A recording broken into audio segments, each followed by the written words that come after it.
Viewed in isolation, combat and movement systems in games like Starbound and Terraria are quite simplistic. Attacks are executed using just one button, and complexity is introduced only through a variety of weapons available for use.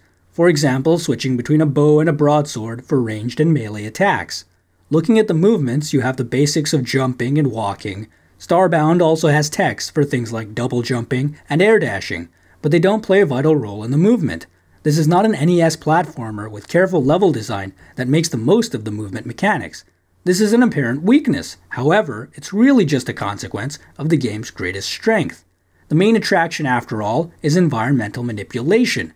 People play Starbound primarily to gather resources and build things, not to fight or run around. Let's consider the ability to place and remove blocks. This allows the player to express their will on the game world in more ways than just felling enemies. And for the most part, only the player can do this. The creatures or NPCs don't have such a power. As a matter of fact, this is an advantage that can be exploited to increase combat effectiveness and improve movement. For instance, you box yourself in for protection. From there, you can either open up a small hole from which to fire long-range attacks, or escape by digging down and away with your pickaxe. This is just one example, but the truth is that the ability to place and remove blocks adds countless possibilities to the player's movement and combat. How often have you placed blocks below to reach higher, or built a bridge to reach further, or walled in an enemy that you didn't want to deal with? These are not things that are taught, but rather learned intuitively through play. They're not designed to exist, but exist as a consequence of the player's ability to manipulate the game world. It would also be misleading to view various parts of the game only in isolation. The ability to interact with the environment exists on such a basic level that it seeps into other aspects of the game.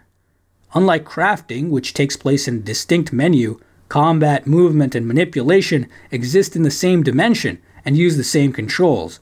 Switching between them is just as fluid as switching between weapons in any other game. Individual key presses will switch the player from a builder, to a hunter, to a miner, to a farmer, to a fighter. In Starbound, weapons are just another way to interact with the environment. After all, different tools allow for different types of interaction.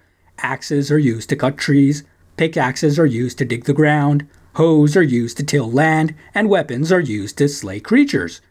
Like other tools, weapons are also a means of resource gathering.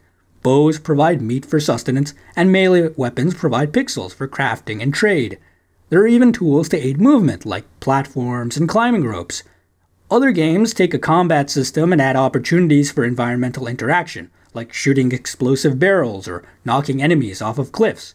Starbound just gives the player a multitude of ways to interact with the environment, and allows the gameplay to develop from there.